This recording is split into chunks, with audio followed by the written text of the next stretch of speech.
Birth of a legend. From myth to survival, Rome's mythical origins, early struggles, and why this city was different from all others. Established destiny, hunger for power, and the idea that Rome was never meant to stay small. Rome did not begin as an empire. It began as a story people told themselves in order to survive. According to legend, the city was born from blood and abandonment. Twin brothers Romulus and Remus, left to die, raised by an animal, growing up outside the rules of men. From the start, Rome's origin was not gentle or noble. It was violent, uncertain, and driven by defiance. When Romulus killed his own brother to claim the city, the message was clear: Rome would value power over kinship, survival over sentiment. This was not a city built on harmony, it was built on dominance. But myth alone does not explain Rome's rise. Geography does. Rome sat in an exposed, vulnerable position, no natural defenses, no easy safety. Other civilizations were protected by deserts, mountains, or seas. Rome had none of that. What it had instead was necessity. Surrounded by rivals, threatened from every direction, Rome learned early that peace was temporary and strength was essential. Survival demanded discipline, unity, and relentless adaptability. From its earliest days, Rome absorbed hardship like fuel. Where others collapsed under pressure, Rome reorganized. Where others retreated, Rome returned stronger. Defeat was not an ending, it was a lesson. Each loss hardened the city's resolve and sharpened its systems. Rome learned to borrow ideas, steal strategies, and improve them without pride. Gods, weapons, laws, anything useful was adopted, reshaped, and made Roman. What truly set Rome apart was not just its ambition, but its patience. This was a civilization willing to grow slowly, to sacrifice generations for a future no one would live to see. Rome did not chase quick glory. It built foundations, legal, military, social, that could endure strain. Power was not seized recklessly, it was accumulated methodically. Even as a small settlement, Rome behaved like something larger than itself. It thought in terms of control, expansion, and permanence. Its leaders spoke of destiny not as prophecy, but as obligation. Rome believed it was meant to rule, not because the gods demanded it, but because no one else seemed willing to do what ruling truly required. From the beginning, Rome was never content to exist. It needed to grow, to dominate, to leave a mark so deep that time itself would struggle to erase it. This hunger, born from fear, sharpened by struggle, would become the engine of a civilization that refused to remain small. The Republic of ambition, power, pride, and expansion. Rome's rise through discipline, war, and political cunning. Victories build confidence, but cracks form beneath success. Ambition becomes Rome's greatest weapon and future curse. When Rome overthrew its kings, it did not choose peace, it chose control. The Republic was built on the promise that no single man would ever rule again. Power would be divided, balanced, restrained. In theory, this made Rome safer. In reality, it made Rome hungrier. Ambition no longer rested in one throne. It spread through an entire ruling class, each competing for glory, influence, and legacy. Rome's rise during the Republic was not driven by mercy or ideology, but by discipline. Its armies were not the largest or the most technologically advanced at first, but they were relentless. Roman soldiers trained to endure, to obey, to adapt under pressure. Where enemies fought for honor or kings, Rome fought for survival and expansion. Losses were replaced. Defeats were analyzed. Wars were not emotional, they were systematic. Each victory expanded Rome's confidence. Each conquered territory fed its economy, its manpower, and its belief in its own inevitability. Rome did not merely defeat enemies, it absorbed them. Former rivals became allies, soldiers, citizens. Conquest was followed by organization. Roads, laws, taxes, and order replaced chaos. This efficiency made Rome appear unstoppable. But beneath the surface of success, something dangerous was forming. As Rome expanded, power concentrated in the hands of those who could command armies and sway crowds. Political offices became stepping stones rather than responsibilities. Military triumphs turned generals into celebrities, and loyalty shifted from the state to individuals. The Republic rewarded ambition but pretended to fear it. That contradiction began to strain the system.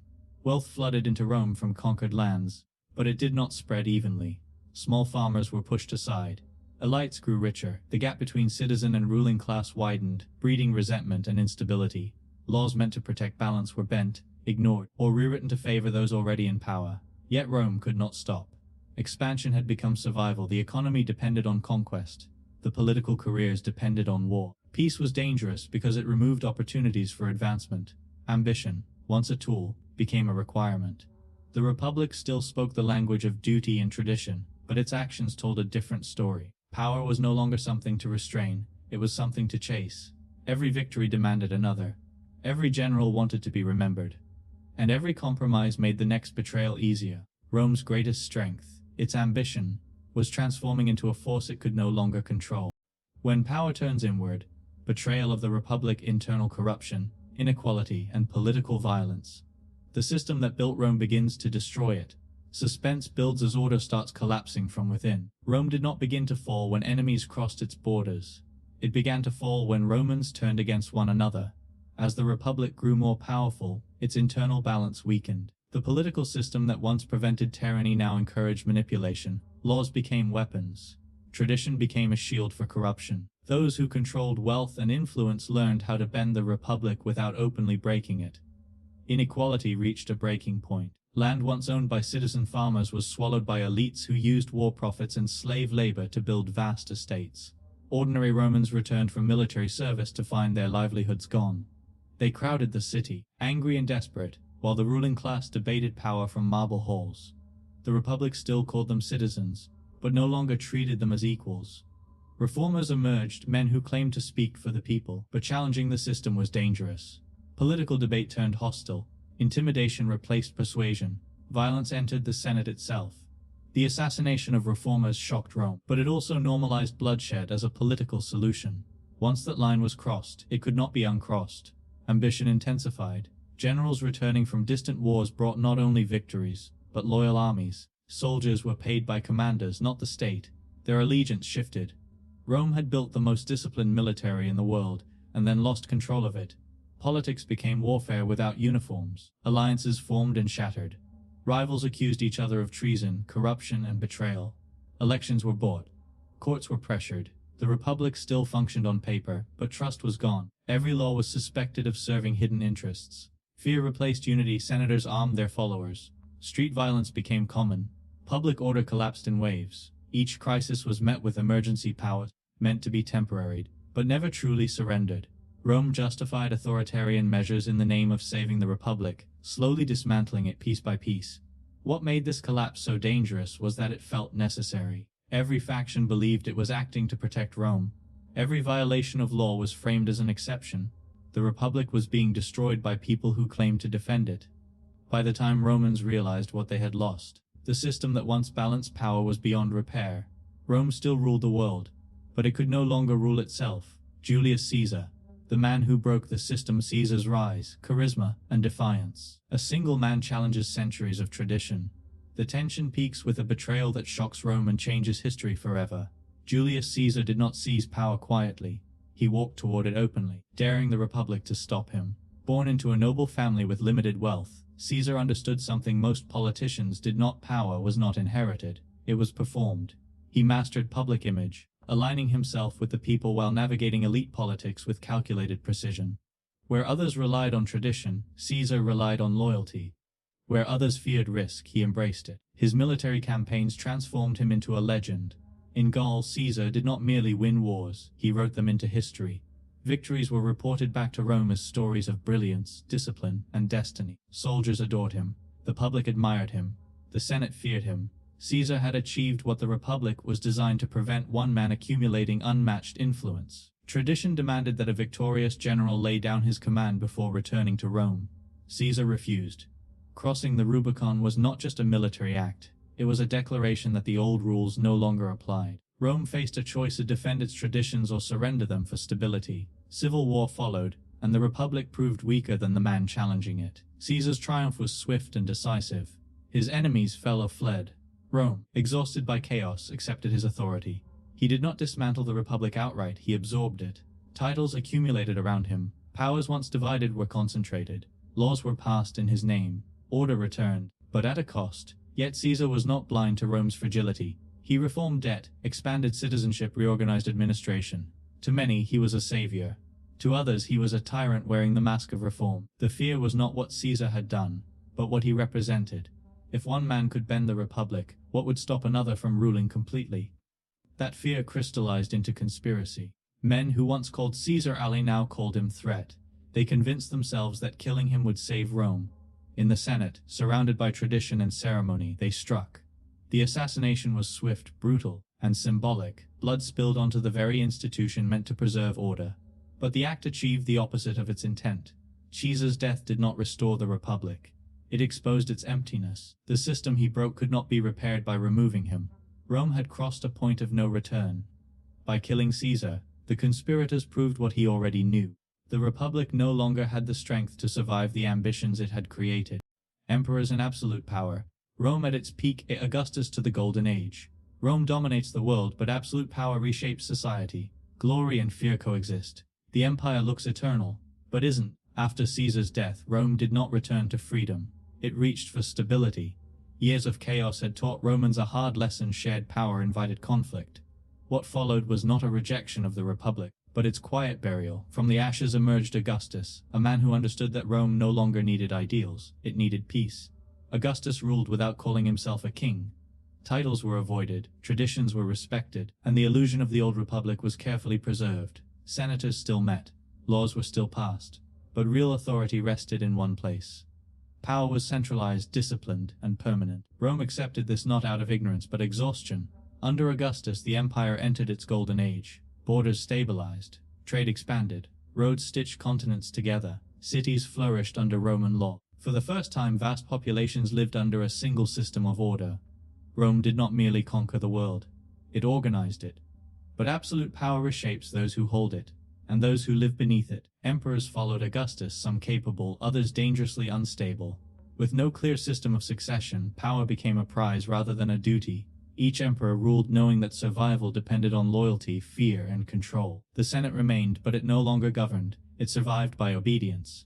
For the people, life under empire was both prosperous and terrifying. Public spectacles distracted from political powerlessness. Grain was distributed. Peace was maintained. But dissent was deadly. Criticism became treason. The emperor was not just a ruler, he was the state. Rome reached the height of its glory during this era. Architecture rose that defied time. Armies secured borders stretching across continents. Roman identity became universal. To be Roman was not about birthplace, but submission to Roman order. The empire appeared invincible. Yet beneath the marble and gold, fear quietly spread. Absolute power invited paranoia. Emperors trusted fewer advisors, purged rivals, and relied on informants. Court politics became lethal. A whisper could end a career or a life. Stability depended entirely on the competence of one man. When that man failed, the consequences rippled across the empire. The illusion of eternity was Rome's most dangerous comfort. Success bred complacency. Systems designed to serve an expanding empire struggled to manage its size. The military demanded constant resources. Administration grew bloated. Corruption seeped into every level. Rome had achieved what no civilization before it had imagined: total dominance. But in doing so, it created a fragile balance where everything depended on continuous control. Peace was no longer natural, it was enforced. Order was no longer shared, it was imposed. At its peak, Rome looked eternal. But empires do not collapse because they are weak. They collapse because they believe they cannot fall. Decay behind the marble. Corruption, chaos, and crisis, economic strain, weak leadership, internal decay. Rome grows too large to control. The illusion of strength hides deep instability. The collapse of Rome did not announce itself with fire and invasion. It arrived quietly, disguised as routine. The empire was vast beyond comprehension. Its borders stretched across continents, its cities connected by roads and laws that once symbolized order. But managing such scale required constant energy, resources, and competence. Over time, Rome began to lose all three. Economic strain was the first crack. Endless military campaigns drained the treasury. Emperors debased currency to pay armies, slowly eroding trust in money itself. Prices rose, trade faltered. What once felt like prosperity turned into survival. The poor suffered first, but instability never stays contained. Leadership weakened. Emperors rose and fell rapidly, many chosen by force rather than ability. Loyalty was bought, not earned. Armies proclaimed their own rulers, turning military strength into political authority. Civil wars became frequent, devastating provinces and draining manpower. Rome was fighting itself more than it was defending its borders. Corruption flourished in the chaos. Offices were sold. Justice favored wealth. Local governors ruled like kings, exploiting regions far from imperial oversight. The system still functioned, but only enough to maintain appearances. Laws existed, but enforcement was selective. Order was proclaimed, not practiced. The empire's size became its burden. Communication was slow. Decisions arrived too late. Border crises multiplied faster than Rome could respond. The centralized control that once brought stability now created paralysis. When one part of the empire failed, the consequences spread uncontrollably. Yet from the outside, Rome still looked powerful. Monuments stood, armies marched, titles endured. This illusion of strength delayed reform and denied reality. Leaders clung to tradition instead of adaptation. Solutions addressed symptoms, not causes. The people sensed the decay long before historians named it. Trust faded. Identity fractured. The idea of Rome, once unifying, became distant and abstract. Citizens relied more on local powers than imperial authority. Loyalty shifted quietly, invisibly. Rome had not been defeated, it had been hollowed out. By the time external pressures intensified, the empire lacked the resilience that once defined it. The marble still shone, but the foundations were eroding. What remained was a giant held together by habit, fear, and memory, strong enough to appear stable, too fragile to endure. The fall no one believed could happen: invasions, collapse of authority, and the slow death of the Western Empire. Rome doesn't fall in one moment, it bleeds out over generations. For centuries, the idea of Rome falling was unthinkable. Empires might fracture, cities might burn, but Rome was eternal. That belief would become its final illusion. The threats did not arrive as a single overwhelming force. They came in waves, pressures testing already weakened borders. Groups once held back by Roman strength now moved freely through territories the empire could no longer defend. Some came as invaders, others as refugees, fleeing forces behind them. Rome no longer had the clarity or the power to tell the difference. The Western Empire struggled most. Its economy was weaker, its cities more exposed, its armies increasingly composed of non-Roman soldiers loyal to pay rather than identity. Authority fragmented. Local leaders acted independently. Emperors ruled in name, not reality. Rome responded with compromises instead of solutions. Land was traded for peace. Enemies were hired as defenders. Borders became negotiable. Each decision bought time but surrendered control. The empire was not conquered. It was negotiated away. The sackings of Rome shocked the world, not because of their destruction, but because they happened at all. The city that once commanded the known world could no longer protect itself. Yet even then, Rome did not end. It endured, diminished and wounded, clinging to legacy. Administration collapsed slowly. Tax systems failed. Roads decayed. City-tid, the structures that sustained imperial life disappeared one by one. What remained was a shell of authority, unable to enforce law or unity. In 476, the removal of the last Western emperor passed almost unnoticed by those living through it. There was no dramatic ending, no final battle that marked the moment. For most, life had already changed beyond recognition. Rome had been fading for generations. What died was not a city but a system. The Western Empire did not collapse in a day. It bled out through neglect, denial, and exhaustion. By the time history named its fall, Rome was already a memory sustained by stories, ruins, and the echo of what once ruled the world. Rome never died. The shadow that still rules is Rome's legacy in law, politics, power, and identity. End with a haunting realization: Rome didn't disappear. It transformed into the modern world. Rome did not vanish when its emperors fell. It changed its form. The collapse of the Western Empire ended centralized authority, but it did not erase Roman influence. Laws survived in fragments, shaping justice long after armies disappeared. Concepts of citizenship, governance, and public order endured, carried forward by institutions that no longer called themselves Roman yet operated by Roman logic. Power learned from Rome. Future empires copied its structure. Central authority balanced with local control. Military strength tied to administration, law used as a tool of legitimacy. Kings, churches, and states inherited Rome's methods even as they rejected its name. The idea that authority could organize vast populations under a single system became the foundation of modern governance. Rome's identity outlived its borders. Languages evolved from Latin. Roads became trade routes. Cities grew where Roman camps once stood. Legal codes, political titles, and civic rituals traced their roots to imperial precedent. The empire's skeleton remained embedded in Europe and beyond. Even collapse itself became a lesson. States learned how overextension destroys power, how inequality breeds instability, how fear concentrates authority. Rome's mistakes were studied as carefully as its achievements. In this way, Rome continued to rule, through memory. What makes Rome unsettling is not how much it conquered, but how much it normalized. The idea that order requires enforcement, that peace demands sacrifice, that power must expand or weaken. These assumptions shape modern politics, often unconsciously. We still debate freedom and control using frameworks Rome refined. Rome promised permanence and failed to deliver it, yet its influence proved more durable than its empire. The structures survived without the state. The mindset survived without the army. Rome became invisible, woven into the systems we rely on every day. The empire fell, but the world it built did not. Rome never died because it was never just a place. It was a way of organizing power, society, and belief. and as long as nations rise, expand, centralize, and struggle to sustain control, Rome's shadow remains quiet, persistent, and very much alive.